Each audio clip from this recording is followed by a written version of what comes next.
we are said to have like witchcraft as one of the tribes.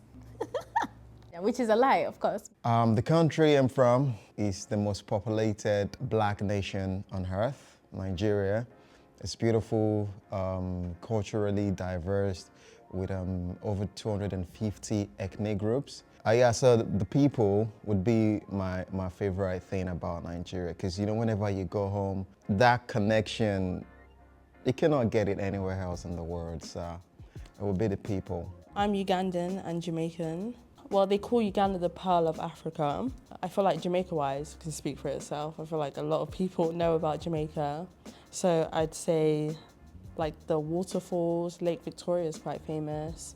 And I've been lucky to experience the safari as well and seeing the wild animals, lions, elephants. So that's nice to be able to experience the animals in their natural habitat. So I guess that's a unique thing you don't see every day. My favourite thing about my culture and my country is the music and how much it's celebrated. Going to my family house, there's usually Congolese music playing there. So, like I mentioned before, music is a very big part of our culture. So I was actually born here, but in terms of my family coming to the UK, I believe my mother came when she was in her 20s. I'm not exactly sure how old my father was. My mum came to this country in the 80s because of a war that was going on in Uganda at the time. They were both fairly young. I think they were even younger than my age right now when they came here.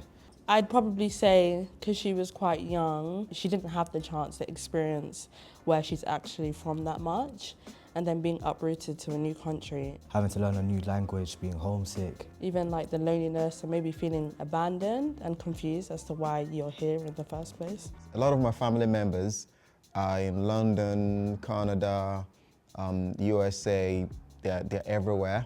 But personally, I moved to London in September 10, 2022. I've never had a day of regret. Everything that I miss from home, I sort of can get it here. London is a diverse place, and I've been able to create a Nigerian community. So whenever I need that home touch, I just have that community for that support and love, and I'm right back on track. At first it was honestly so difficult. I was so homesick. I'm like such a family person, so that was so stressful for me. But then as years got by, I adjusted and I ended up loving the country and even doing my second degree here.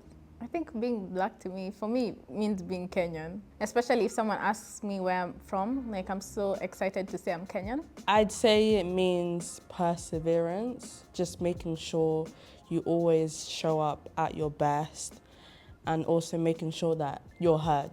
It means having a voice, and it also means having the best of both worlds, in a sense. I feel like a lot of times in different spaces, a lot of us black people don't feel like we're heard or respected enough.